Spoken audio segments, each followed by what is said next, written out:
like I've been talking to myself again. But it's the only way you're ever gonna learn. You look back and it's all in the past. I'm dwelling on the... Welcome to another session from NUFC Matters. It is the Monday night rant, and I don't know about you, Chris, but I could do with a little bit of a rant today after that game on Saturday.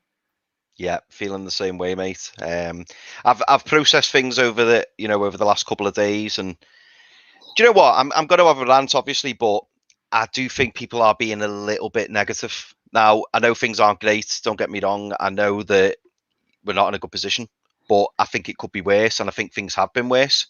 But it'll be interesting to see what any guests have got to say on it as well. Definitely. And yeah, the line is open. So if you want to come on and have a rant with us, please feel free. I think the StreamYard link is out. If it's not, it'll be out shortly. So please feel free to come along and share your opinions. But look, I am not happy with that on Saturday. And certainly on social media, I've been very, very quiet this weekend because I think I'd have gone off on one watching that. But look, let's start with the lineups. I'm looking from my perspective. I'm looking at those lineups on Saturday, and from a Newcastle point of view, I'm looking at the players Aston Villa are missing. So Ollie Watkins, Bertrand Traore, who was a talented player, and Leon Bailey, who they spent big money on, all missing from the lineup. And I'm thinking, that's sort of 80% of their attacking intent. And then I'm looking at our team, and I'm looking at Joe Willock starting. I'm looking at Callum Wilson's in, and that was an issue on social media. Will he? Won't he start? Isn't he not injured? But nobody knew. Alan St-Maximin's had a week of training. And, I can't help but think about the first half against West Ham and thinking, this team's here to be had, this Aston Villa team. Yeah. And I'm still absolutely shocked over the result based on those two lineups. So frustrating. But what are your thoughts, Chris, like with regards to when you first saw that lineup? Those two lineups, what was your initial reaction? I was reasonably pleased, Pete. I mean, we spoke about it, didn't we, prior to the game? And I think it was on Loads of Mag we were talking about it. And to be honest, I was quite pleased with the lineup, and there was no surprises, really. I expected Shah to come in. With Shelvey being out, I was expecting Willock to come in. Obviously, there was concerns around his fitness. We know he's only played 48 minutes in pre-season for Arsenal. I mean, it's good that he's came in and he knows the system, he knows how we work, he knows the staff, the facilities, the shocking facilities. So there was no big shocks for Joe Willock being in there. But I don't know what it was, Pete. It just felt like another lackluster performance, didn't it? I mean, there was some positive moments in there. It wasn't like in the middle of last season, or probably in January before last season, where the performances were appalling. It wasn't on that spectrum. But the disappointing thing for me was, like you say, there was an opportunity there, and Villa didn't have their strongest team out, and it was a series of mistakes which cost us again. And fitness looks to be an issue. Certain players underperforming looks to be an issue. I mean, the biggest, well, not the biggest one for me, I'll touch on that a bit later on, but one of the big ones for me, and certainly that I've been reflecting over the past couple of days, is Miggy. Miggy just doesn't look good in this system. He just doesn't. And St-Maximin also looks a little bit lost in terms of, you probably noticed it was towards the back end of the first half, he was coming extremely deep. And the reason he was doing that was so that he'd see a bit more of the ball, and he was running at the defence, which is what we needed. But the trouble then is, when he's getting up there, it felt like, the wrong pass was being made, or he was being closed down because 2 or 3 players were on him. So there's a few concerns. I mean, there's one really big one which I will talk about, but I'll let you have your say first, Pete, because I'd be interested to see if you bring it up. But in terms of in terms of like, should we start with the first half? Like, how Yeah. did you feel about the first half? What were your thoughts coming in? You know, at the end of that first half, what were you thinking? For me, the first half was a bit of a nothing first half, if I'm honest with you.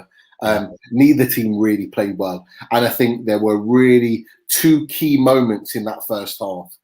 The first one was the Callum Wilson chance. He has to put that away. Yeah, he does. And you know what? I'll get on to Callum Wilson in a second, because I'm not happy with him and the way he played on Saturday. Not at all. And he's a guy that I have a lot of respect for as a player. I think he's a fantastic player.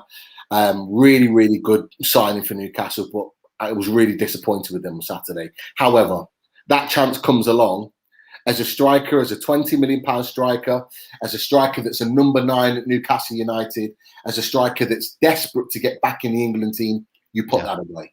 Now, that finish, that the way in which he should have finished it, if you look back to previous players that we've had at the club, and there's two that really stand out for me, maybe three.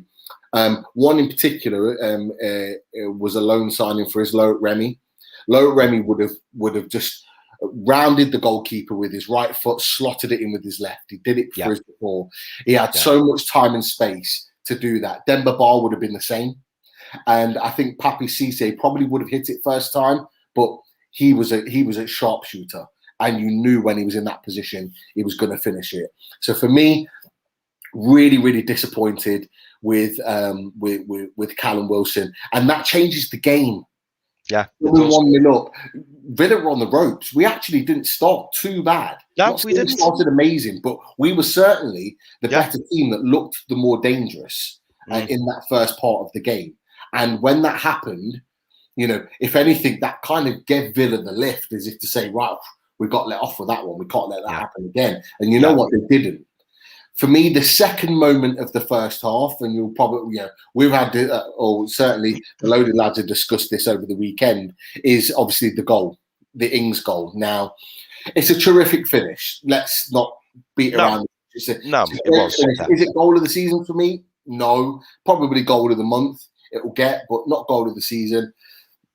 But there are moving parts to this. And I know you've touched on this and you'll agree with me, Chris. First and foremost, the clearance from Jamal Lascelles for a throw-in was an absolute disgrace. It's not good enough, mate. It's not good enough. It really is not good enough. You can argue it's on his left foot, but the guy needs to smash that down the field. If he smashes that anywhere down the field, we go in at 0-0 at half-time. It's as simple as that. However, you got the throw-in that comes in.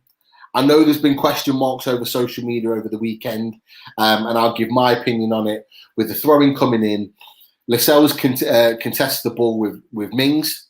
I don't necessarily think Lascelles, in my opinion, is responsible for not winning that flick on. I think Mings is very good in the air. I think, he did try and win the ball. It wasn't like he kind of just was very half-hearted in it. It was just a ball that was flicked on and won.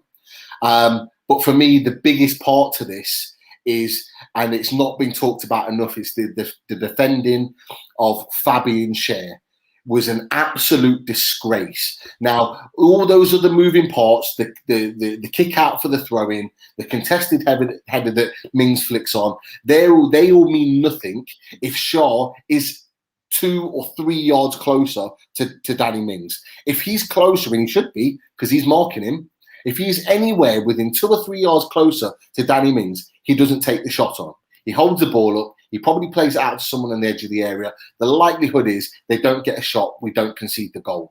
That is amateur defending. It is Sunday League defending. It's basic. And it's an absolute disgrace. That guy, right, has been talking about and making murmurs about moving on to, the likes of Inter Milan, teams in Italy, teams within Europe, and he's looking at moving on to a bigger and better team. Who the hell is going to want him when he's defending like that? He's going to get punished week in and week out against opposition in and around Europe, playing like that. It is not good enough. Okay, they were the only 2 moments in the first half for me. I don't think we did enough on the ball. I think you're absolutely right. I think St. Maximin was really poor. But equally, I don't think Villa played that well either. No, they didn't. And they weren't great. Definitely not. But look, give us your points, Chris, because I know we've got David in the green room, but just give us your points on what you think before we get him on. Do you know what? Yeah, the biggest one I want to talk about was you've already spoke about there, Pete. Is the goal, the first goal for Danny Ings. Now I'll start like you did. I'll start from the the beginning, and that clearance from Jamal Lascelles is it's pathetic. It's absolutely pathetic. I appreciate, like you said, it was on his wrong foot, but you've got to get it down the pitch. If that throw in goes out, well, if that ball goes out for a throw in near the halfway line, that goal doesn't happen. Instead, he slices it and he puts it in a really dangerous position. And I think you mentioned this, Pete, on our group chat. They, well, you would like to think that we would have been thinking about Villa's threats prior to the game, and one of those threats is the throw-ins. Yeah. So at any cost, you don't give throw-ins away in certain areas, and that's exactly what we did. We gave away a throw-in, and then I see what you mean about Lascelles and missing the flick on. Now, I know it's a 50-50. He's gone for it and it's not worked out. I understand that. But again, Pete, it's this leader in him, this captain. You can't afford to lose those headers, Pete. You can't. Yeah. And then obviously he's lost the header, which it happens. We'll accept that. It does happen. But like you say, Fabian Schär, where was he? We've got 3 centre-backs there. We've got the 2 wing-backs. We've got 3 centre-backs. Now, the main job of a centre-back is to mark. And the only person who was unmarked in that box, correct me if I'm wrong, anyone, was Danny Ings, the Villa's main striker. And he's unmarked about, 12 yards out? He's probably near the penalty spot, wasn't he? And he's got a free shot. Great finish. Great finish. I can't knock him for that. But he's got all the time in the world to set himself, watch the ball come over, and then, hit it. And Freddie Woodman hasn't really got a chance, has he? But again, maybe we'll touch on that a bit later on. Who knows? But the thing that, sorry, Pete, just the last thing, the thing that really got to me today, and which is why I'm so angry about it now, is, I don't know if you've seen it, but have you seen Jamal Lascelles' quote today? He's come out and said that the defending wasn't good enough. And you think, well, all right, yeah, great. You're a part of that. That's you. And he's talking about, he's talking about the defending going on in the box. How about don't give a throw in away right by, the danger area? How about do that? How about you do your job? And the person, you missed the flicked on header. And then, you're quite right. Fabian Schär should have been on Danny Ings. But ultimately, the reason we were putting this in that position was because of you. That's why. So, you don't hear off him for months. And then the first thing he comes out with, it seemingly is to deflect the attention away from himself. Yeah. And I just didn't like it. You're right. I'm sick of these comments after the game saying we need to look at this. Yeah, it wasn't good enough. This wasn't good enough. I'm sick of hearing it. I'm sick of hearing the interviews afterwards. Just go out and prove it. Just go out and prove and show us that you're better. But I agree with a lot of your points, if not all, Chris. But I know we've got a few waiting on the line. So at that point, I would like to welcome in David Reed. Good evening, David. How are you? Hello, David. Hey, lads. How you doing? Not too bad, not too bad. So, look, David, you've heard us have a little bit of our rant with regards to certainly the first half of the game. But it's your 5 minutes. Talk to us. What are your thoughts? First point is VAR. Yeah. Going back to the West Ham game, their first goal flagged for offside. Oh. It wasn't. Sorry, it was. Yeah. The penalty was never a penalty because it was never appealed by anybody. Yeah. Going on to the Aston Villa game, Lascelles handball, nobody appealed for it. Not one single person. And then they'll go and review it. No penalty. Wilson threw on goal.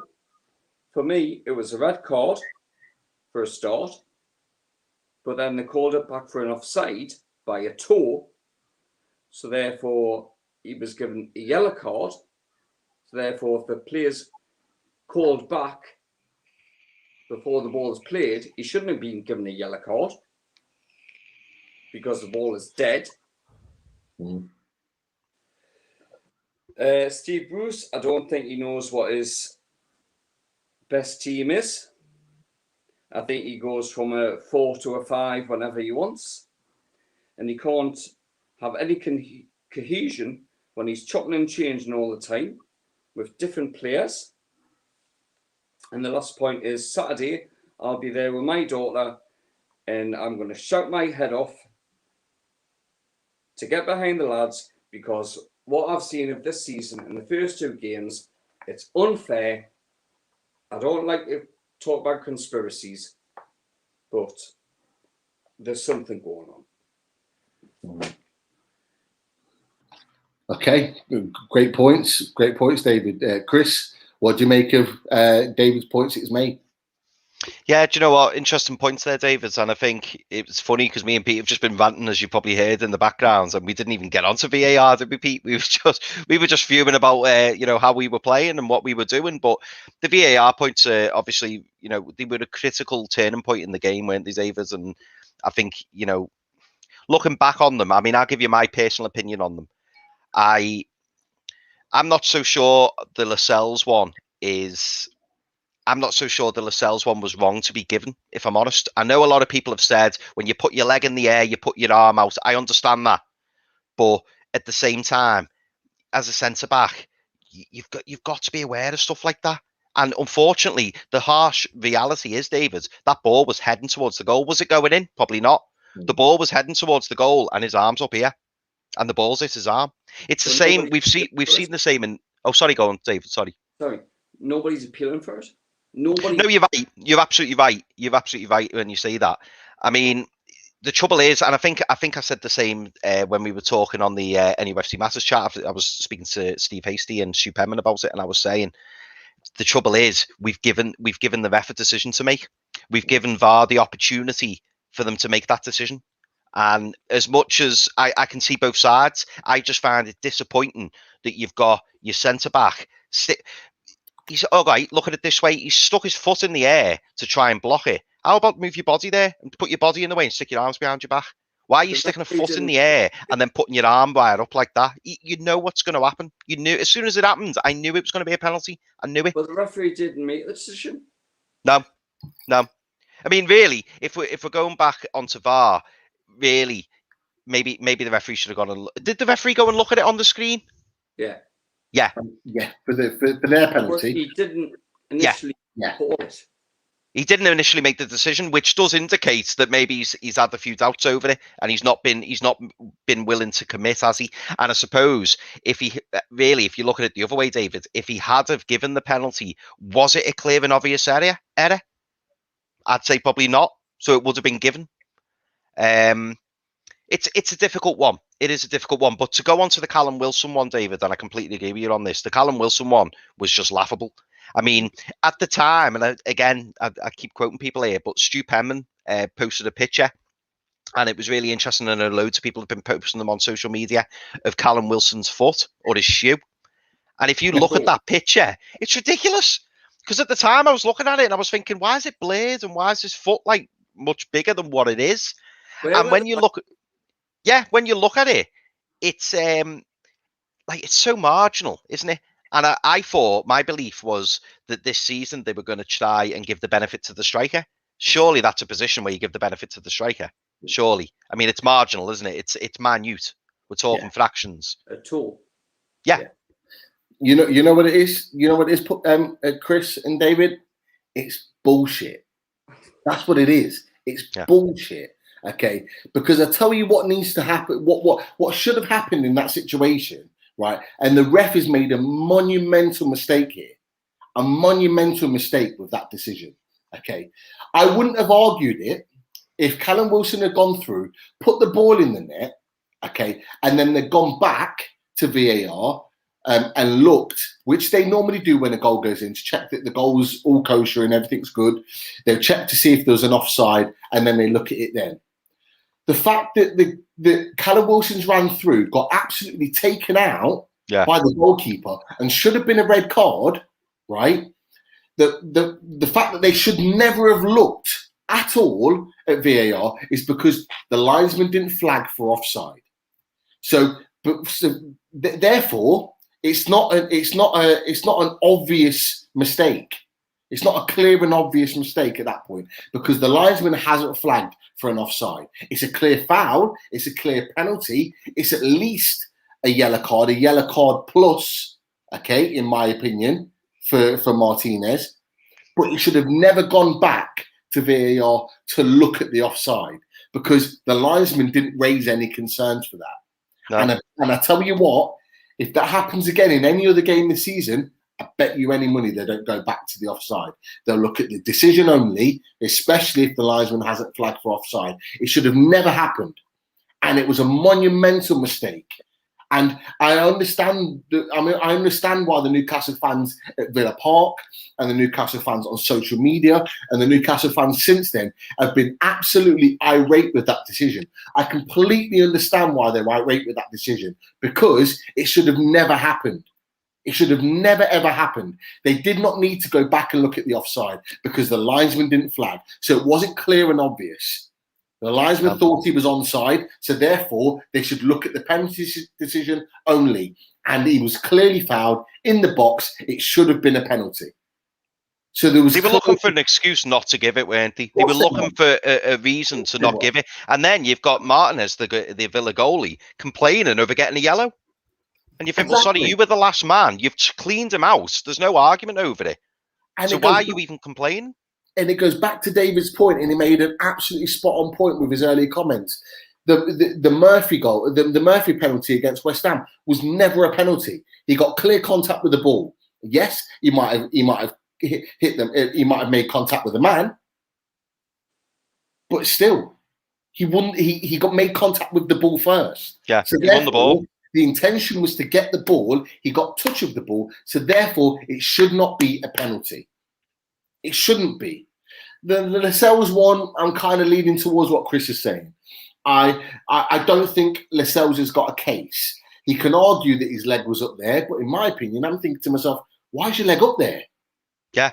Your positioning should be better as a defender. Yeah, shocking. You're able to receive the ball in that position, or you should be getting a call from the guy, either the goalkeeper or the guy that was on the line, ready to clear the ball, to say that they're ready to clear it. His leg or his arm should not be in that height. So therefore, he's always going to run the risk. And if you run the risk, you run the risk of conceding a penalty. So therefore, I can't argue that one. I can't argue that. But I tell you what, the Callum Wilson one and the Murphy one are clear mistakes. And when Gary Neville talks about how great the refereeing has been so far this season, no chance. I've got massive respect for Gary Neville. I like a lot of what he says. But that comment about referees, bullshit. Absolute bullshit. Don't believe it for a second. But David, I know we kind of got involved in that little rant of yours. Anything else you want to add? No, I think that's great. Thanks for having us on. I hope you enjoyed the match, David, when you go with your daughter. Yeah, I'm going on Saturday, so... Just go and defend the team, mate. That's all it is. You know, that's all you can do. Yeah, get behind the boys. Yeah, me and my daughter shouting their heads off. Top man. Pleasure to have you as always, David. You take care. Thanks, David. Thank you. Thank you. Cheers. Later. David, as always, making some great points on the rant, and I really appreciate his comments. Again, made some really good points that we didn't touch on with the VAR and certainly the Callum Wilson one. I really did want to get into that Callum Wilson one because I just think decisions like that should get the refs relegated to the Championship. Making decisions as big as that in the Premier League, the next weekend round of fixtures, in my opinion, you should be reffing in the Premier League when you make that big a mistake. Yeah. I think we've been really hard done by there, massively, and it's stuff like that that just really, it just grinds on me. But do you know what I was going to say as well, Pete? We were, if you remember back, to last season, we were saying, weren't we, how since VAR had come in, we've been pretty much unaffected. So maybe that's coming to bite us on the bum now, because that's 2 games. I'm not for 1 minute suggesting that the result would have been different had those VAR decisions not gone against us, but it might not have been. That's the point I'm trying to make. It's not that we were outclassed and we got beat 5-0 and then we're moaning over the VAR decision. You know, we've lost the first game 2-0. We've lost the second game 4-2. But they were big points in the game, you know, where it could have had it could have had an impact on it, is what I'm saying. But 2 out of 2, I'm not impressed so far with these, you know, changes which are meant to help improve our game, because I'm not seeing it so far. Nah, you're right, and we've got to be careful here, because you know we were lucky last season. There was a few VAR decisions that went our way. You know, the Tottenham game, for example, the penalty against Everton at home with Callum Wilson, which effectively, you know, gained us the best part of, you know, 4 points in that season. And we've got to make sure that we're in a position where we're not letting VAR get the better of us. We need every point we can get if we're going to stay in this league. So I am a little bit worried. I've got to be honest. What do you think on that comment there, Pete, from Roger Cook? So long ball, ball on the ground works better for us, given that we gel in midfield. I would agree with that. We haven't got a big physical striker. You know, I always go back to the likes of Rondon, you know, Carroll in his day, and the likes of Demba Ba that can big, strong, hold up the ball, and like to play those sort of long balls up in the air. We haven't got that sort of player really in our team. We do play better on the ground. Callum Wilson plays better on the ground.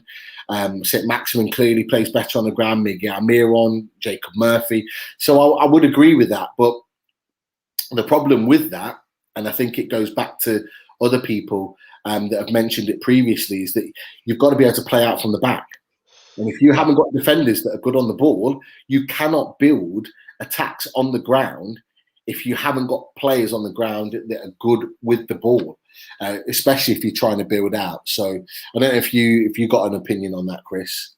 No, I completely agree. I was going to say pretty much the same thing, Pete.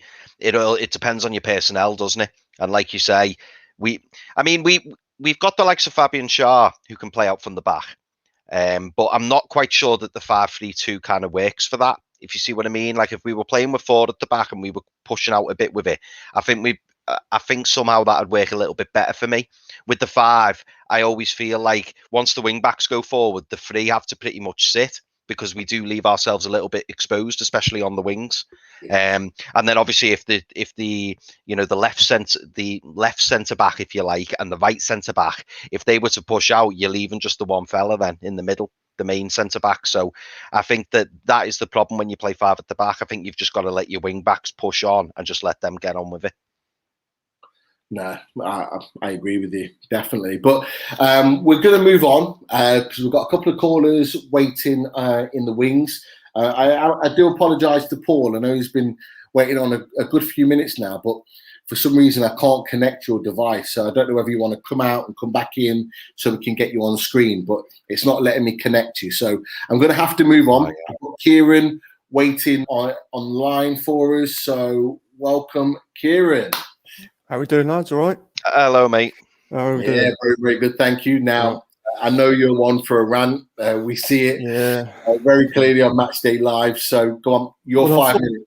I thought I'd come on and make a few points. I'm not really going to run because I've lost a lot. I've lost a love for this club. Really, to be fair, I can't get motivated anymore. I'm just fed up with it. You know. But on the game itself, I don't know if you agree, but I didn't think Aston Villa were that great. No, I personally felt it was quite an even game. It's just that they showed one moment of class, and it was a kind of a lucky penalty, you can say. But I suppose it probably was a penalty because at the end of the day, he's hit his arm, isn't it?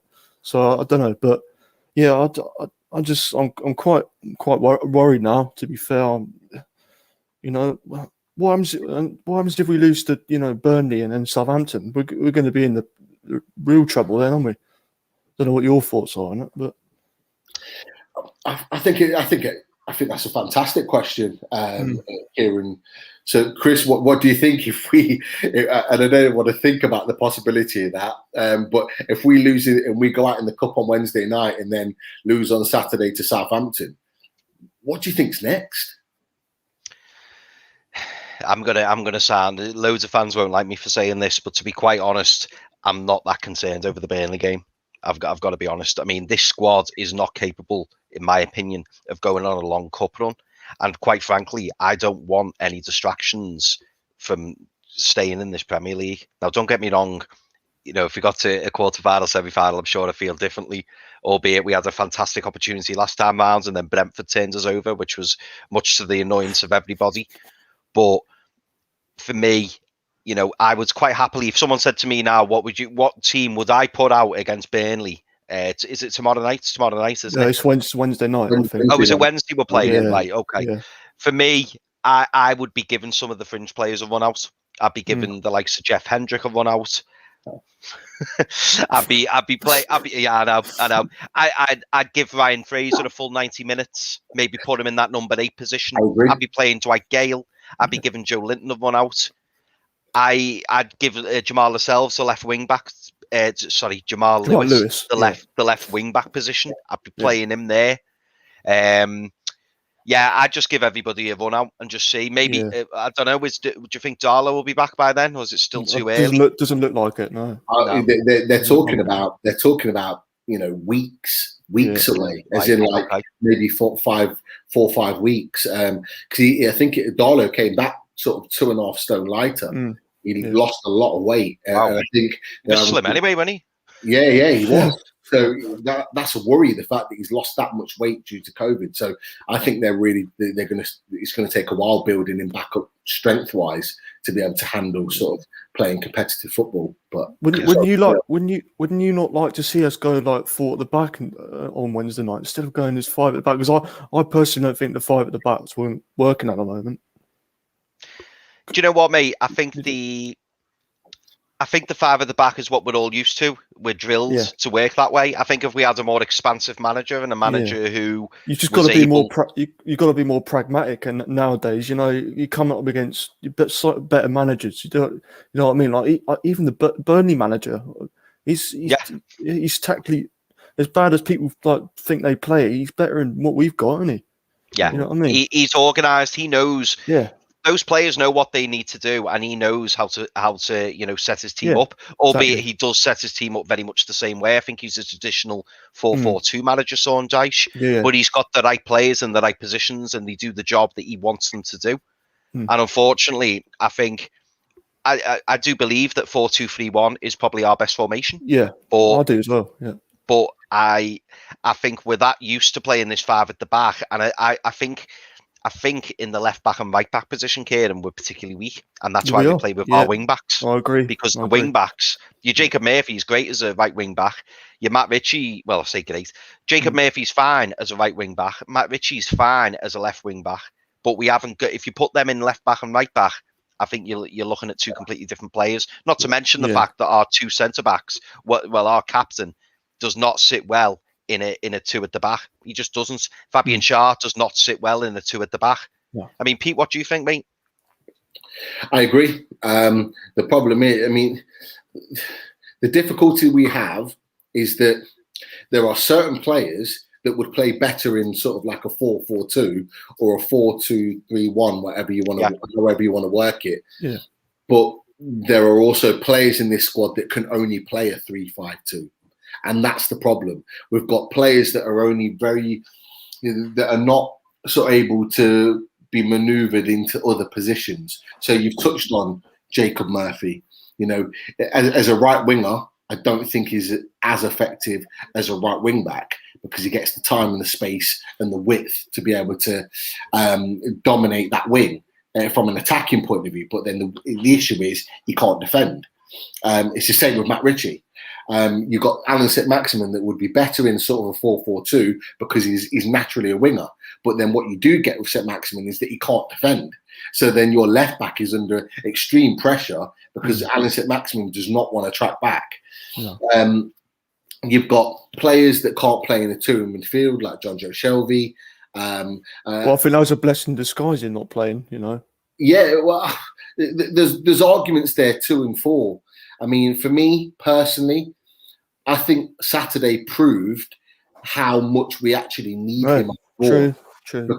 because we need someone that can make those passes and play balls through the lines. We had none of that, and I thought Isaac Hayden was especially poor on Saturday. He really wasn't good at all, and he hasn't been good for a while, if I'm honest with you. So he's a big concern. So you got players that can play either position, and this is the frustration: is that we can't seem to find a solution to fit everybody in. I mean, we're playing Fraser and Almiron as centre midfielders. Well, this is what I mean. Midfielders. You're playing Alan St-Maximin as a striker. He's not a striker, but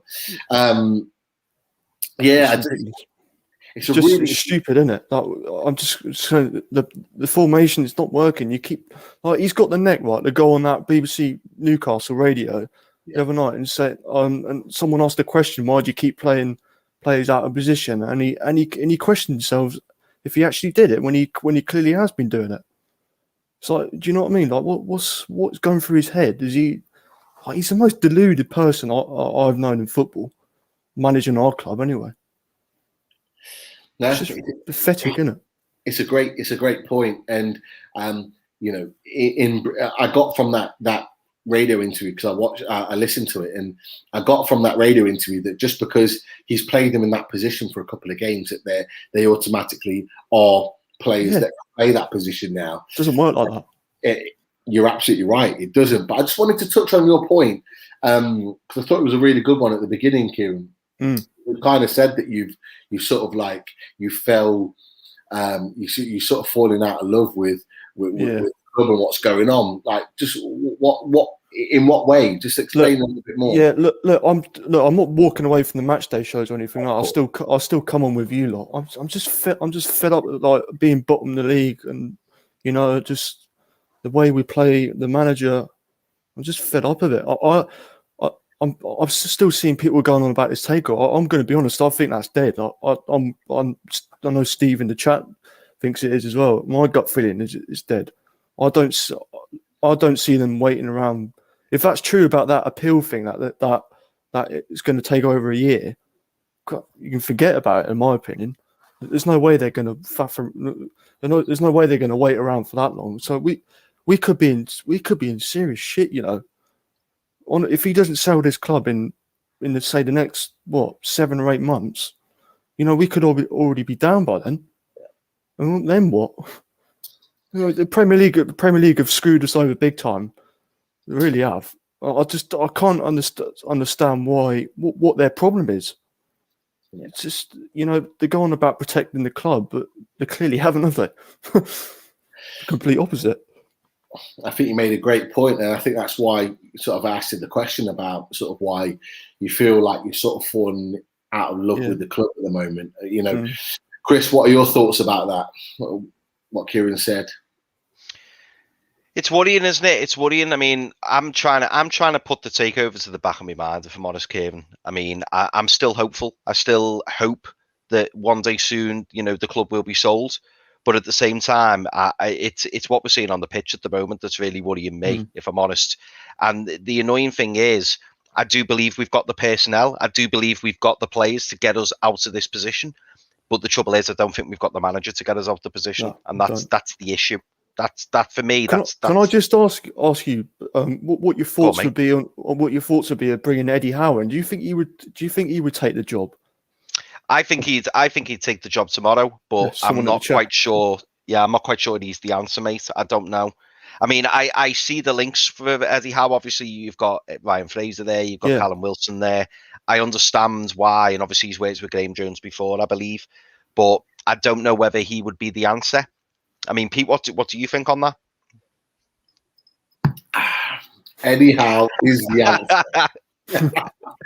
That's why I smiled when Kieran mentioned it, because for me, Eddie Howe is the answer. And you know what? I was sat there over the weekend, kind of thinking, because I've watched that game now 2 or 3 times, that Villa game.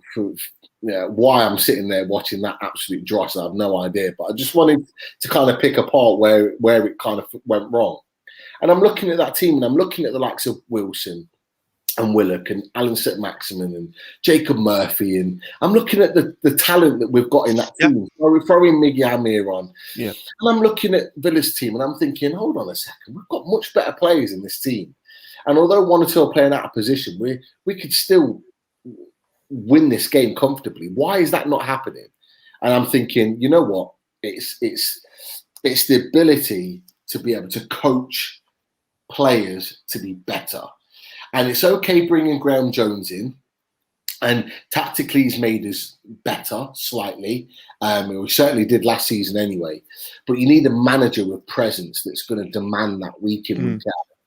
And I've watched a few videos of and interviews of when, Eddie Howe was manager of Bournemouth, and he talked through how he won games against big teams and against other teams as well. And the way in which he's so sort of like specific with his tactics and what he demands of individual players on the game day, and the way in which he works with players, how he orchestrates it on the sidelines, and what he demands on a game-to-game basis. For me, I think he's absolutely spot on for taking this team forward.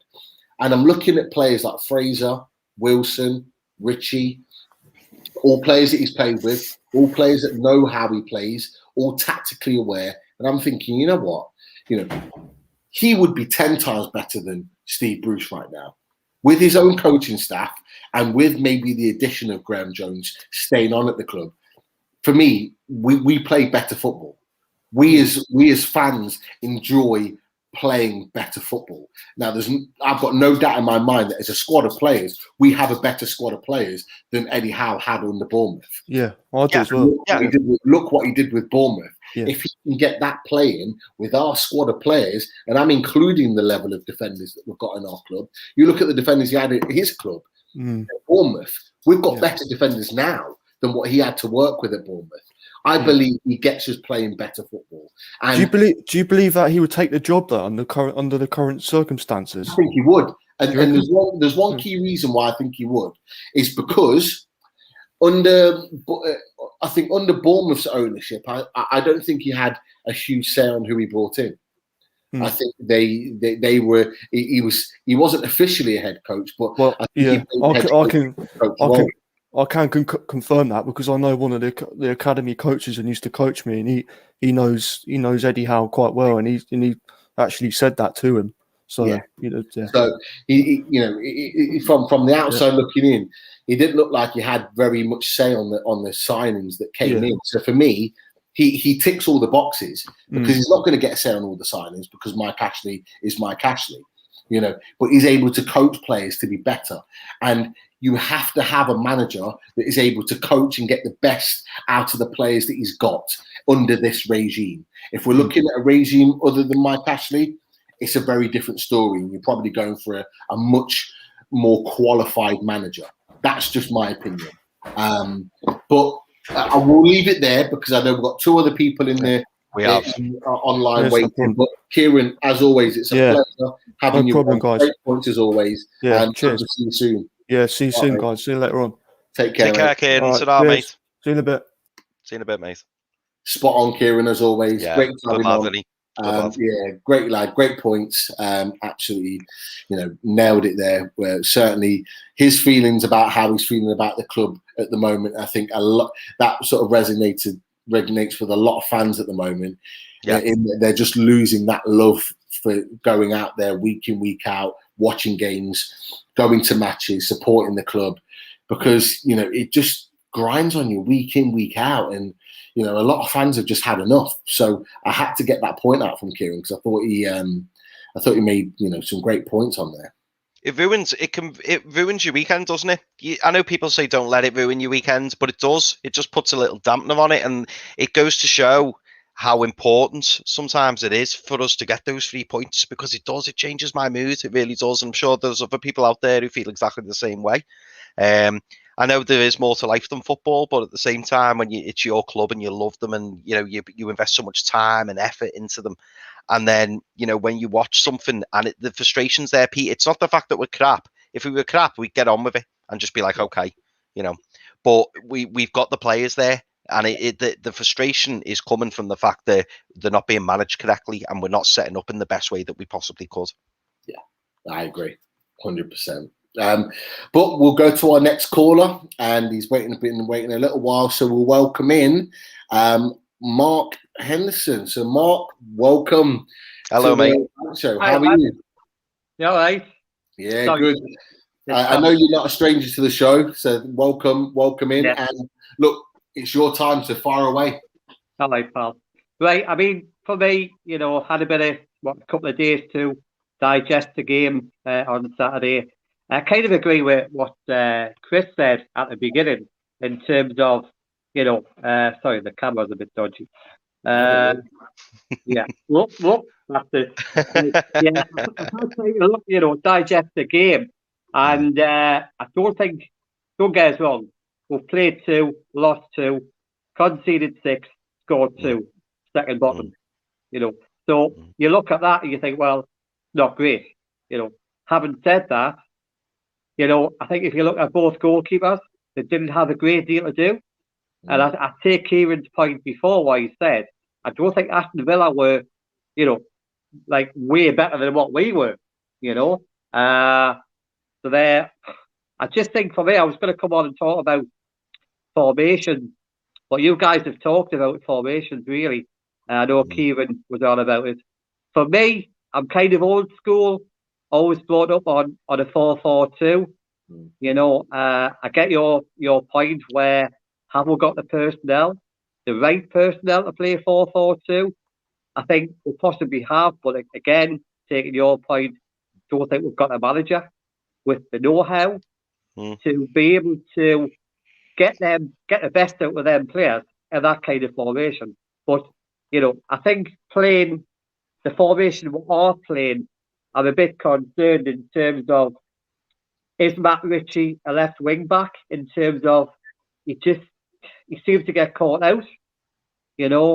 Jacob Murphy, at the moment it's only 2 games in, but he's struggling at the moment compared to how he was towards the end of last season, where for me he was possibly one of our better players than Jacob Murphy. But I think like the rest of the team in the first 2 games, I think he has struggled. I think he doesn't know quite what to do. When he gets the ball, does he pass it back or does he try and take on a man to get high up the pitch? And I think he does like to come inside. And I think players are starting to look at that. And he's had the ball taken off him quite a few times by trying to come inside, And I'm just a bit concerned in terms of how he's been playing the last 2 games.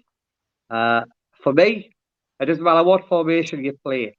It has to be, when you've got a centre forward, let's face it, we've only got one centre forward in Callum Wilson.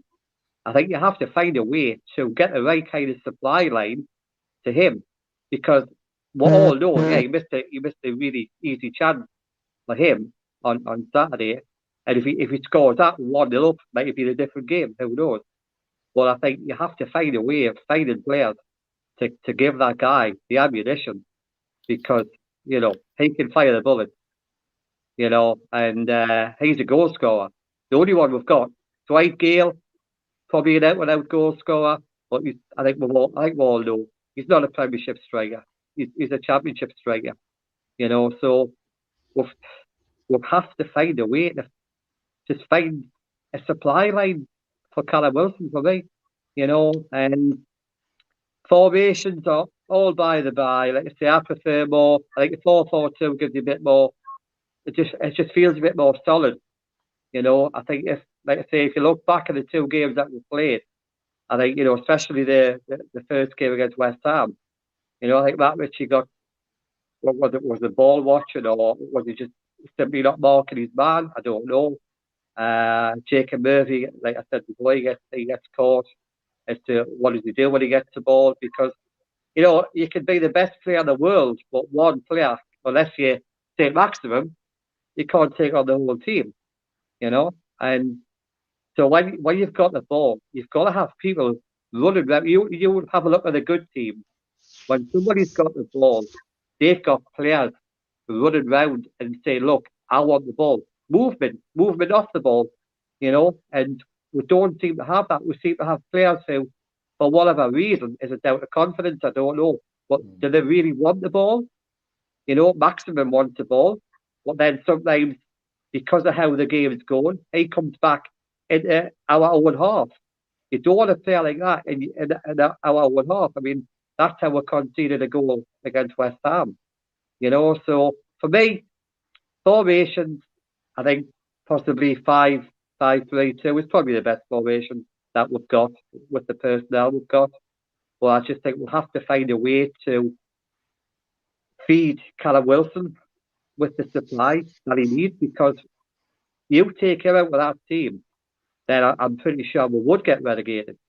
Unless Joe Willock is going to do what he did towards the end of last season, which I think everybody would say now is asking a lot for any player to do that. Especially a young player. But yeah, you look back at the two games, we've conceded 6 goals, but I think things aren't that bad yet. They're not great, but I just think if you have a look at VAR, which is, for me, I don't like it. I'm not just saying it because of we've had decisions go against it in the first 2 games. I see it as a supporter. When your team scores a goal, first thing you do is celebrate. You can't celebrate now, can you? Because you're waiting for that. I mean, if Callum Wilson had smaller feet, well, he would have had a penalty on Saturday. That would have got back into the game if he puts that one away. But VAR is just ruining. For me, I see where Kieran's coming from in terms of I'm falling out of love with football as well. Not just Newcastle United because of everything that goes on with our football club, but I think VAR, it's just ruining the game for supporters, because the whole point of turning up, the enjoyment of a football game is when the ball goes in the back of the net for your team, you're celebrating. Like I said, because of that, you can't. I know that's another point there, lads. I've been on before. It seems to be the same old story. I totally agree with you guys. We've got the players, we have not got the manager. That was one hell of a rant, Mark. I've got to say, mate, you covered about 26 topics there, but do you know what? All your points were absolutely valid, mate. Absolutely valid. And the couple that I wanted to, mention. I mean, Pete may want to talk about different ones, but the two for me, we touched upon it a little bit earlier about the Callum Wilson chance. I don't know about all of you, but it was funny, and I give Callum Wilson a bit of a buy there, because in all the time that he's been at Newcastle, I would struggle on one hand to come up with 5 chances where he should have buried it and he didn't. I would agree. I was gobsmacked when he missed it, I've got to be honest. And you could tell he was distraught. But I can't have a go with him too much, because 1, it was early in the game, and 2, he doesn't fluff a lot of chances. I mean, to be fair, he probably doesn't get all that many in this particular Newcastle team. But I certainly won't be having a go at Callum Wilson for that. But obviously it was disappointing, and if we had gone 1-0 up so early on, it might have turned out to be a different game. I mean, don't forget, we went 1-0 up early against West Ham, didn't we? And we know what happened with that. In terms of wanting the ball, I thought that was a really interesting point you made, Mark. So you're right, St. Maximin always wants the ball. I think Miggy always wants the ball, although I feel more confident when St. Maximin's got it, I've got to be honest. Because sometimes Miggy, I love his work rate, don't get me wrong, but sometimes he does run up alleys and you think, why are you going that way? Or, there was a pass on there. I really do think, he does need to be coached. All the tools are there, but I do feel like he would be such a better player if he was coached correctly. Better manager. He's probably got away with it in the MLS because the standard was much lower. And you can see he has got those sparks of, real good play. But I just wish that somebody would just say to him, right now, release the ball, you know what I mean? And kind of show him what he's doing well and what he needs to work on. Because there has been in times where, Miggy's looked fantastic.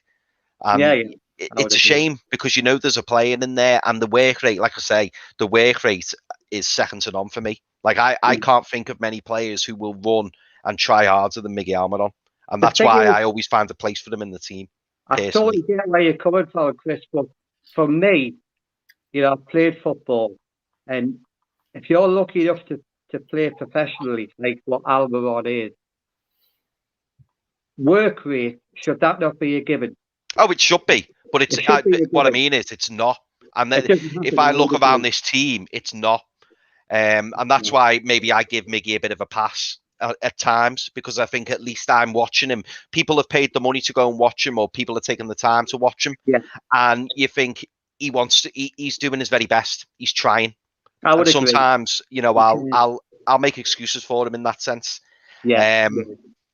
In terms of the formation, mate, yeah, we touched upon it earlier, and Yeah, I agree with what you're saying. I mean, maybe it is time to shake it up. My only concern, as I say, is the right back and left back positions. I mean, in an ideal world, if we could get a proper left back, I'm probably doing Jamal Lewis a disservice there. But if we had a left back who was maybe more steady, certainly for the interim, while Jamal Lewis was learning his trade a little bit. And then we had a right back. I mean, Manquillo's just disappeared off the face of the earth.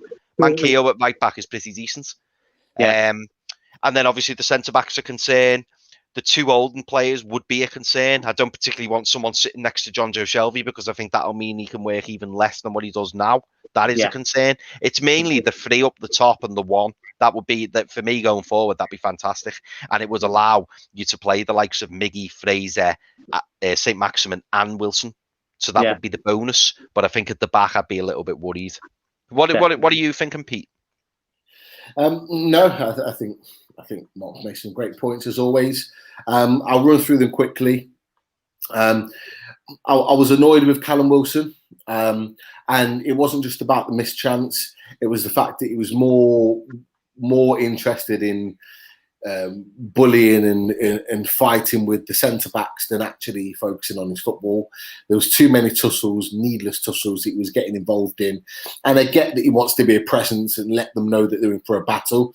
Every striker, particularly a lone striker, plays that role in terms of ruffling up the centre backs. I get that, but it just seems he was more focused in that and arguing with the ref and the centre-backs than actually focusing on the game. So he'd ruffled up the defenders, then go and do the business. And I think he got too entangled into that, and it swayed him from his game. So in actual fact, Mings won in that situation. Konza won in that situation because they won the battle, because mentally they threw him off his game, which was, running the wings, running in and behind, causing problems. That's why I was frustrated with Wilson, and I expect better from him. That's why I was annoyed. A 29-year-old international striker that's on number 9, I expected him to be a little bit smarter, but he'll learn. It's one game. It's the only game really that I can be frustrated with him, because every other game, as Chris has mentioned, he's been on point. So hopefully he'll get to turn that round next Saturday, because I don't expect him to play Wednesday, but hopefully he's fit and raring to go against Southampton. I'll touch on the points quickly with regards to Mark with the fullbacks or wing backs. I thought they were better on Saturday. They weren't amazing, but they both got a lot of stick, and I was one of them that gave them the stick against West Ham. I thought they were better. I thought it was through the middle that we got sliced apart, and time and time again they caused us a lot of issues. I thought Jacob Murphy was a lot better than maybe Richie, but I don't think Richie had the worst game. And yet, you've touched on formation. Ultimately, we need to get Fraser playing in this team. For me, you cannot, and this goes on to another point, that you cannot play the likes of Fraser in the whole of pre-season and get to the start of the season and put him on the bench. Yeah. It just all it does is just kind of defeats the object of playing the guy. And I've talked about it. I've been to the preseason games. I've talked about it with Chris. Fraser's been one of our best players in preseason. He's got a goal. He's got a number of assists. He's looked dangerous. He can take set pieces. He's got a link with Callum Wilson there. Yeah. For me, he's a shoo-in to be playing. So we need to find a formation that's going to get him playing. The other point that you made is about Alan St. Maximin. He likes the ball on the ground. He likes the ball to feet. For me, he needs to play wide right. We need to find a position that allows him to drift out to wide right. We saw the best of him when he tore Declan Rice apart to set up the goal for Callum Wilson. We know what he can do. We need to find where our better players can fit in order to make us play better. It's as simple as that. And I think if we do that, our performances will significantly improve. So, they're just kind of my points. You mentioned Manquillo. Manquillo's clearly got an issue with Bruce because he doesn't speak English, which is why he's not been in the team. I want him to play on Wednesday because, he came on without playing any pre-season against Norwich and set up a goal for Dwight Gale. Like, he's got that ability about him. He's more defensively minded. He needs games under his belt because for me, if we're winning 2 or 3-1 in a game against a team, I would be bringing someone like Jacob Murphy off and bringing a more defensive right wing back on in Manquillo just to shore up, to stay defensive and protect the back three. He's someone that we can use, but we can't use him if he's not playing games, if he's not fit. So we need to be playing him. So again, Mark, I think you made some really, really good points there. Yeah, I would agree, Peter. I mean, I think that's the point that I totally missed. I mean, Steve Bruce went on about Fraser last year. I would not had him fit. Like you said, he's been playing pre-season. He's surely fitter now than what he was all through the last season. Yeah, he still doesn't get in the team. So I don't know. Again, that's down to the manager again, isn't it? Definitely, I agree. But look, we're running out of time, and we've got a couple more that I want to get on tonight. But Mark, absolutely spot on points, and you certainly deserve this.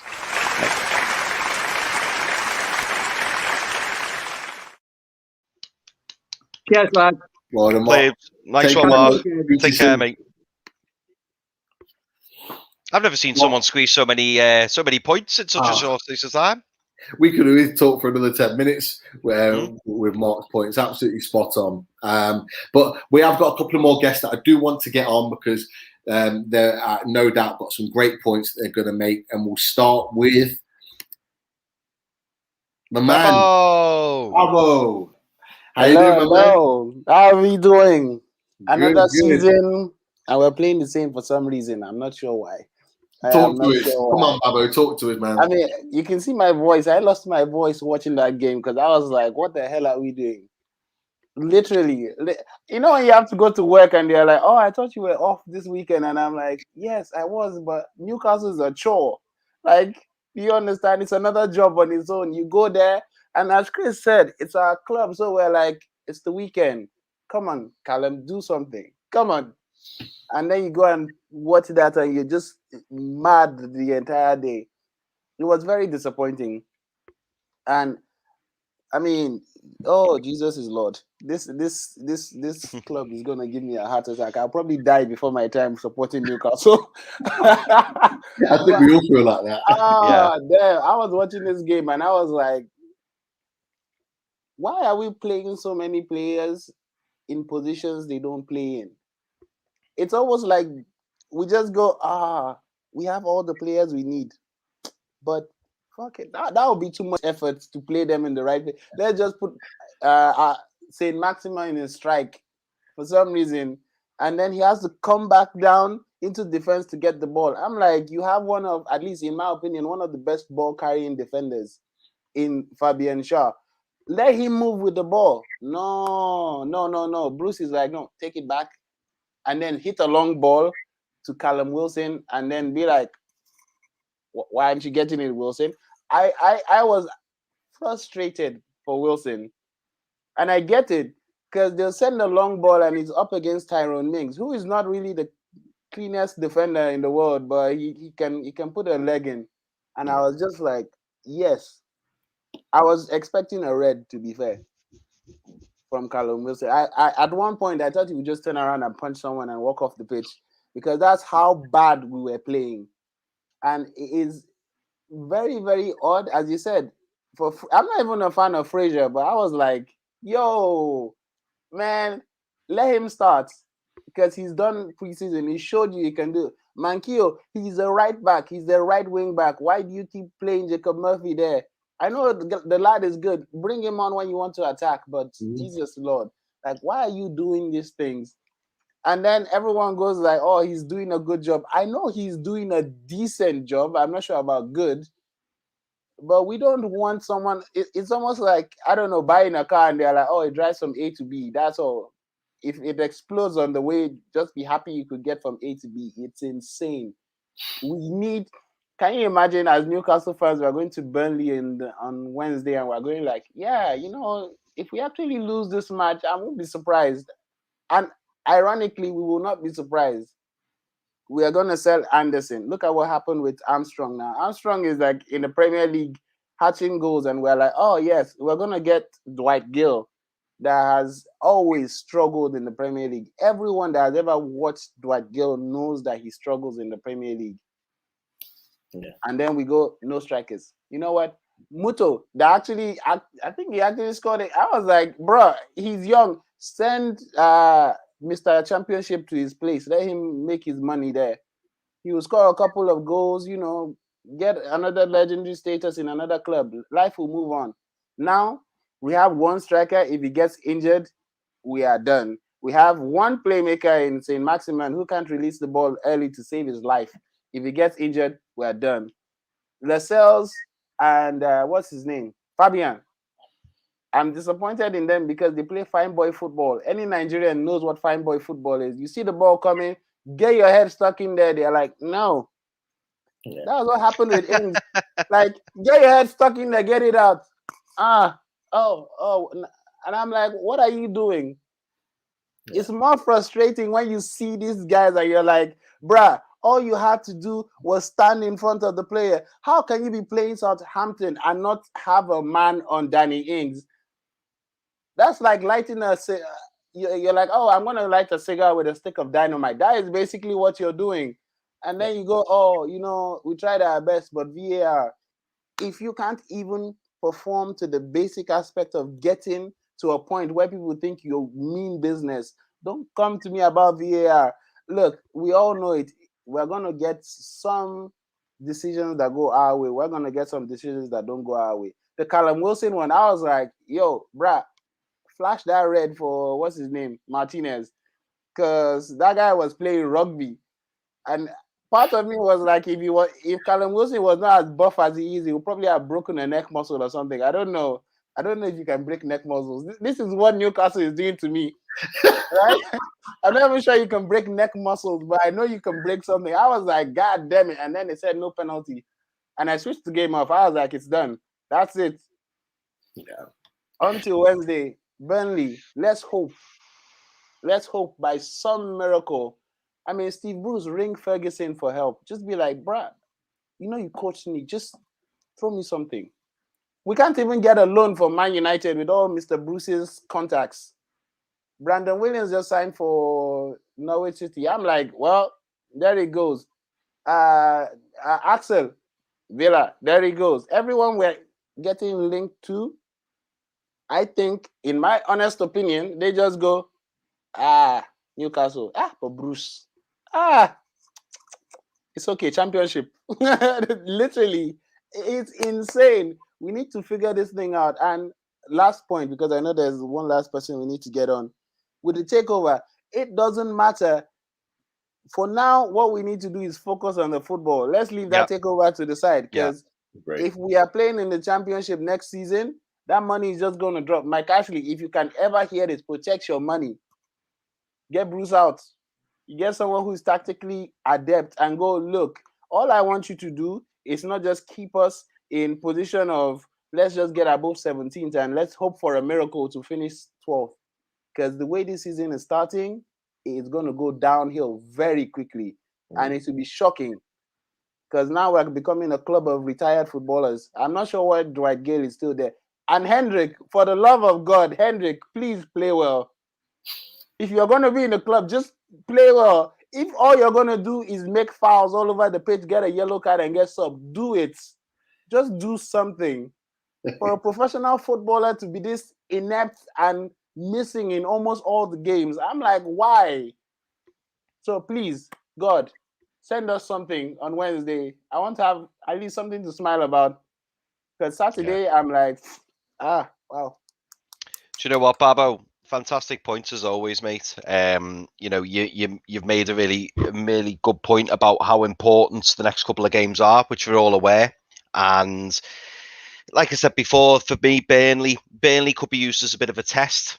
But Southampton's the one for me anyway that I'm certainly going to be most concerned about, because I think Southampton are going to be one of the teams probably in the bottom 5 this season.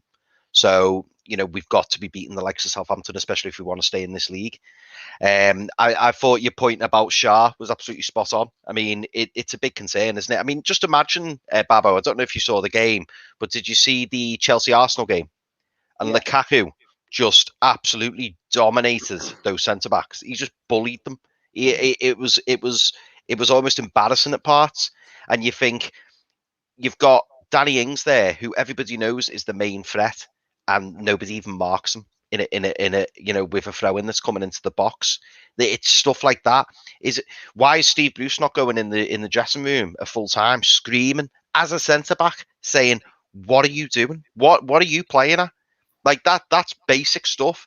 All right, if the left back wasn't marked or something, you might go, oh, he shouldn't have left his man, whatever. When it's the number 9, the main striker in the team, you can't not mark him. We play 3 defenders week in, week out for 2 seasons, and we still cannot mark properly. How is that a reflection of a good job? That's why I say he's not even doing a decent job. Not an okay, he's just doing a job. We don't know if it's good or bad. Well, we know it's bad because anything good is always a fluke at this point. But we're playing 3 defenders and we don't have one person marking the main striker. This is some football. He's right. He's right. I've got to be honest. Don't worry. He will play well at least once a season. He has to earn his paycheck. I think he's gonna. I think honestly, I would play Hendrick against Burnley, and like I say, it's important to get some minutes out with your more fringe players, and also it gives the likes of it gives the likes of Hayden a bit of a day off, because he needs to be at it on the weekend against Southampton. He's got to be. And imagine we pick up an injury. We have nothing to lose. No. Ain't nobody expecting us to win that game. If I were him, I'll put all the young lads, go. Players, take a day off. We don't want you all limping on the pitch in the next game, because that's what always happens. Before you know it now, Lascelles is going to start pulling his hamstring or his hair or his eye, and it's like over. So we need that break. Yeah. For me, I'd be playing those centre-backs. They've been playing so bad recently that I think they should be playing. Honestly. Get them organised. Yeah. The more games, the better, to get them playing together, building a relationship with each other, although it should already be there and established. I'd be playing them. The likes of Lewis, Fraser, play them. Rest Wilson, for Saturday, St. Maximin. Play, your Joe Lintons and Gale up front. Give Mankilio a run out right wing back. But, I'd even be playing Hayden as well. I'd be getting him in there because he hasn't played well recently. Hayden, Hendricks, Longstaff, that would be my midfield 3. The 3 at the back would be the same. I'd be playing, Lascelles, Shaw, Fernandez, and saying, look, you as a defensive unit, needs to improve. It needs to be better. I'd be playing Woodman and be giving him as many minutes as possible. I don't think we've got much choice, really, have we? No, we haven't. I did hear talk about Gillespie playing, and for me, he's not a good goalkeeper. No point. He's not a Premier League goalkeeper. So for me, I'd be playing. Retired footballers. We're just signing all the guys that are out of prime, and we're like, yes, we're gonna sign. What's Gillespie done since he got to the club? He kept in, I think, 2 FA Cup matches, and we sucked so bad. I was very shocked that we actually even got through those ones. Yeah. Which is just insane. And I don't know. We need to do something in this club because it's getting ridiculous now. We can't just keep having to do some nonsense and say, oh yes, we're just trying to get above relegation. So as I said before, it's like a boxer getting into the ring and it's just like, oh, I just want to get past the second round. That's not a competition. That's a beat down. And it's disappointing because I think even if we face Norwich now, even the weakened Norwich, they will still give us hassle. Yeah, you're right, and this is the worry for all of his fans at the moment. But Babo, I really appreciate you coming on as always. Make some great points as always, and you never fail to not make us laugh. So you definitely have this. I'm happy. Okay, guys. Take care. Top man, Babo. Well done. Great comments as always from Babo, and always makes us laugh as well as in the chat as well. But we'll move on really quickly because I know we've got one or two still waiting. We'll try and squeeze you both in, but we've got the stat man, Keith. Keith Roll, how are you doing? Oh, Jesus. It's turned out to be more of a therapy session every week now, isn't it, lads? Already, and we're not even at the end of August yet. It is, mate. It is. Talk to us, mate. What do you want to share? That performance on Saturday, was that the worst against Villa? Because I joked beforehand that, that we hadn't won against Villa, we hadn't got a result down there in about 5 or 6, 7 years. And we hadn't even, I think we only scored once in about 5 visits. And to be honest, apart from that shot against Wilson early doors, it just didn't seem like we're anywhere closer to getting a result down there. It was just awful. They weren't really pushing enough. They weren't, again, they had the chance for the penalty, and they weren't really challenging for it. It's just not good enough, really. The actual performance and overall commitment from the team, and it was just so depressing because I think so many good points have been made already, and it was a really good opportunity early doors. Grealish has just gone. It was a good, in theory, that was probably one of the strongest Newcastle lineups player for player. You couldn't really, I just think it's the way it's set up. Joe Linton wasn't on from the start. So, Wilson and ASM were in the team, and it was, the players are on the pitch, but they're just in the wrong places, and I'm looking at it now and I'm thinking, you touched on it earlier, Chris, looking at opportunities now, how do we turn this around, in the next few games, because we need to turn it around, and Wednesday is a gimme for turning it around. You've got a cup tie, there's no points at stake, why not just shuffle the pack a bit here a little bit and get some of those players on, maybe again getting Mankio at the back, changing formation, might not go 4-4-2, just changing it around, because the 5 at the back just isn't working. It's a disaster. 6 goals conceded already, and an alarming rate as well. So why not change things a little bit? The formation, if you've got Mankio on a 4-year contract, get him on the pitch, and he's got a little bit of pace. So why not? Because that's what's sorely lacking at the back at the minute. Another thing I was thinking of as well, just focusing on as well, opportunities to change things as well. So you've got formation.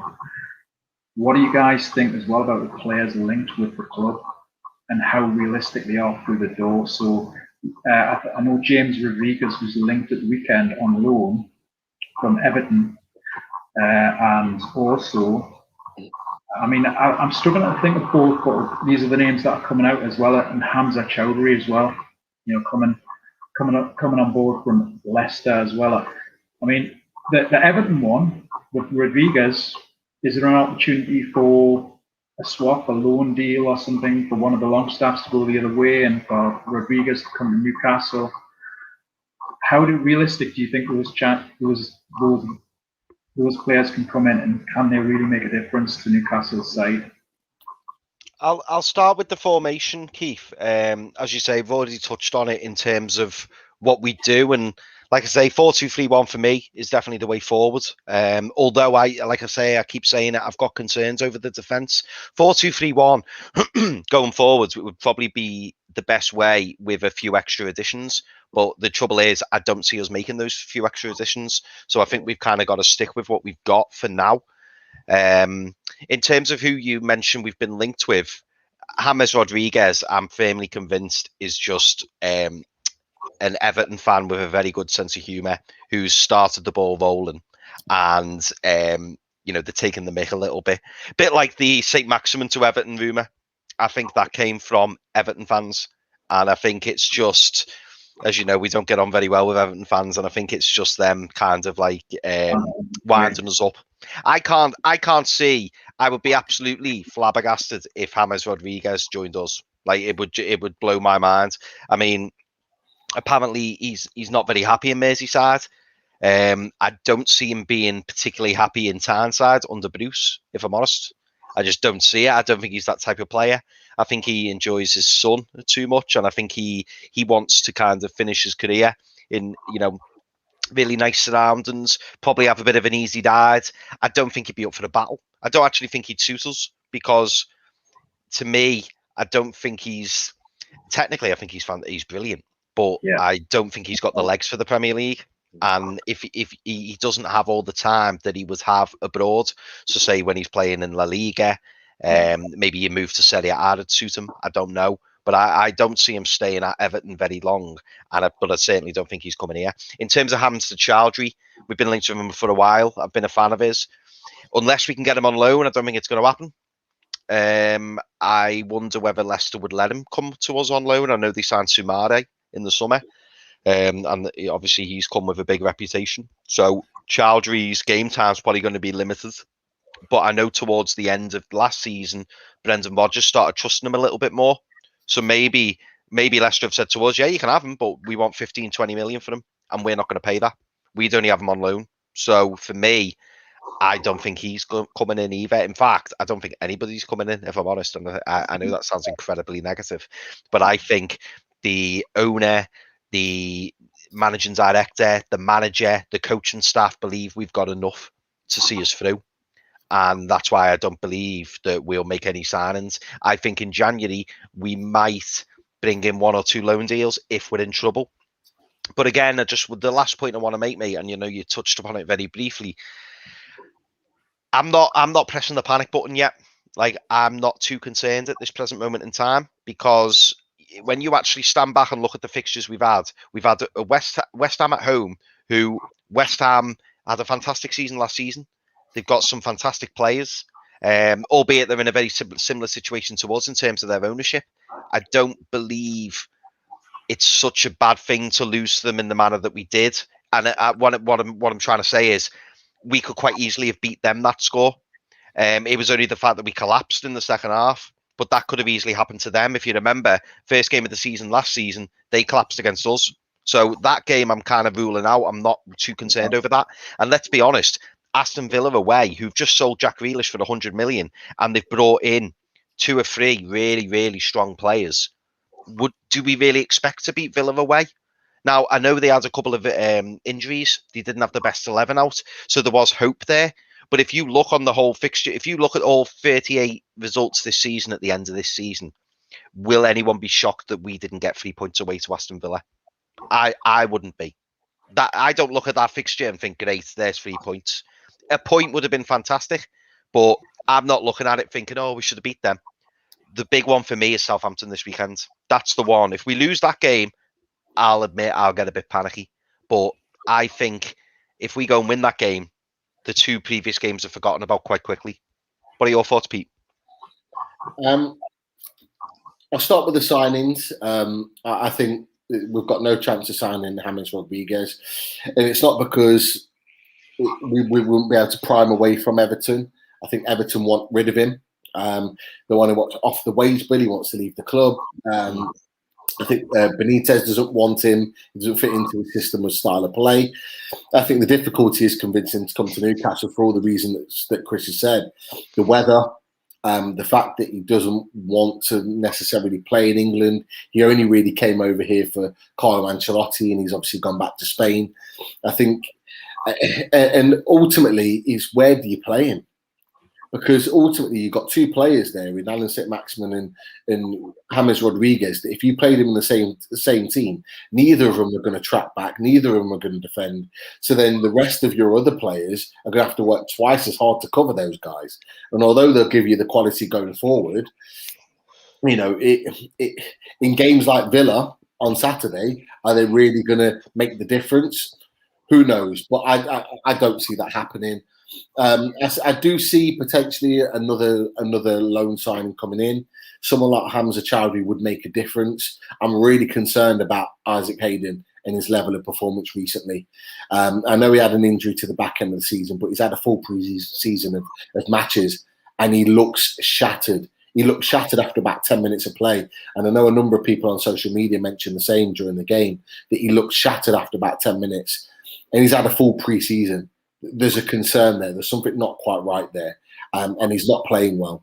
So someone like Hamza Chowdhury, who has a bit of bite in his game, a lot of energy, a lot of work rate, would make a difference to this team with the type of setup that we're wanting to play. And he's not going to play. He's got Mendy in front of him. He's got Samir in front of him. He's got Ndidi in front of him. He's got players that are well in front of him that he may even struggle to play in the League Cup game. That's how much he could struggle to get into the team. So I do think that he could potentially move on. Going on to, what was the other point? Sorry. The other point that you'd made. Formation. In terms of the formation, as I've said, we're in a really, really difficult position at the moment, because we've got players that can play in one position and players can play in another. I do think we need to try the four at the back at some point. I don't think we need to put the panic on the 3-5-2 yet. I still think it can work, but I think certain players need to be manoeuvred slightly or given different roles within that position to play in a different way. As I've said about Alan Saint-Maximin being released more on the right-hand side, and we should be allowing Joe Willock to make runs further forward, to get forward onto the attack, to ride in late in the box. So if you are putting Saint-Maximin wide on right to get balls into the box, you want Callum Wilson front and centre, you want Willock making runs in and behind, and then you want sort of Matt Ritchie making those late runs as a left wing back, at the back post, and vice versa the other way around. That's how it needs to be. But I didn't see any of that on Saturday, and it is a concern. Am I panicked yet? No. Will I be panicked after Wednesday if we get knocked out of the cup? Yes, because defeats breed negative mentality. And we want to be going into that game on Saturday at least behind the fact that we're in the cup, because that will give the fans confidence, the players confidence, and the manager confidence that we can go and get something from Southampton. Do I believe we can beat Southampton? Definitely, especially at our ground, with the fans behind us. But if we lose against Burnley, the fans are going to be baying for blood for Steve Bruce, and that can only mean bad things for Newcastle players that are going out on the pitch, because they will feel the pressure. Absolutely right, mate. Keith, absolute pleasure to have you on, mate. Thank you so much for coming on. Always nice to see you. And we'll have to get you back on Loads of Mag very soon, mate. Definitely. Have a good night, Some lads. Southampton stats would be nice, Keith. Yeah, I mean, generally, I hope they're good. whatever, we've got a good record at home, but I'll hold on to them for the time being. I'll drop them to you in a message. Yeah, fantastic, mate. Yeah, you'll have to pop on. It'd be nice to see you. We'll sort it out for the away day show Unloaded. Come on if you can, and we'll get some stats there, mate. All right. Take care, lads. Take care. Take care, Keith. Great to have Keith on, and I know, guys, we ran over slightly. I say slightly, a little bit tonight, but that was Loads of rants. All the guests were top heavy at the back end of the show, and I hate not allowing anyone to come on and say their piece. So fair play to everyone that's come on tonight. Appreciate all the guys in the chat. Fantastic chat as always. Lots of guys making their points, and rightly so. So we'll leave it there. But Chris, always a pleasure. Never ever a chore. Great points as always. And look, I know you feel the same, but I pray that we're still in the cup Wednesday night. Oh yeah. Do you know what, mate? I'm saying about the importance of it. I'm not downplaying it. We always want to win matches, don't we? We want to see the team win, and absolutely. But for me, you're right.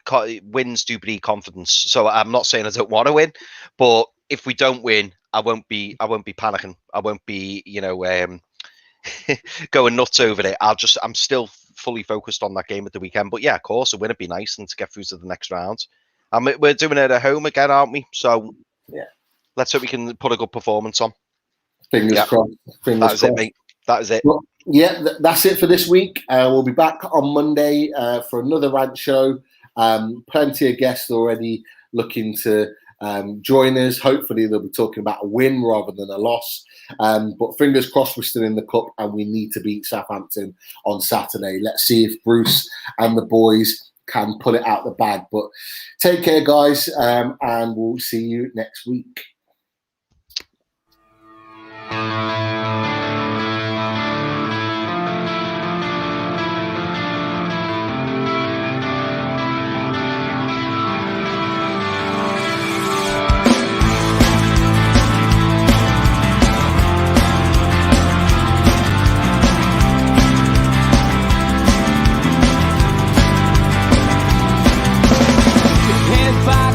Critics attack. It feels like I've been talking to myself again.